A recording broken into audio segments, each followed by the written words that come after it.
شام، اور وہی رب جس کے آگے آپ سجدہ نہیں کر رہے، وہی رب جس کے سامنے آپ اپنا دامن گناہوں سے بھر کے لے کے جاتے ہیں، وہ آپ کو معاف کر دیتا ہے، وہ جو آپ کے عیبوں کو ڈھانپ دیتا ہے۔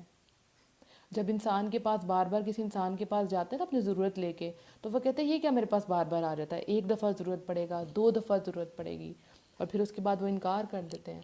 لیکن آپ کا رب کیا کہتا ہے؟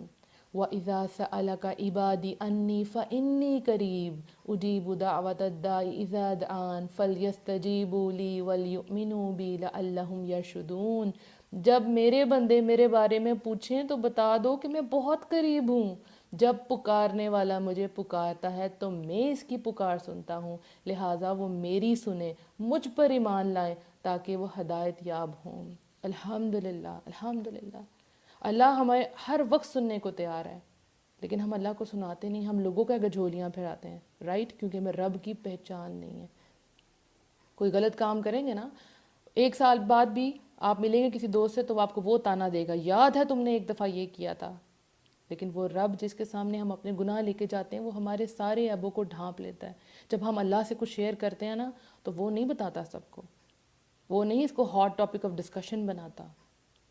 وہ رب جو آپ سے اتنی محبت کرتا ہے کہ مجھے آپ کے سامنے لا کھڑا کر دیا کہ سناؤ ان کو میرا پیغام۔ وہ رب جو 70 ماؤں سے زیادہ آپ سے محبت کرتا ہے۔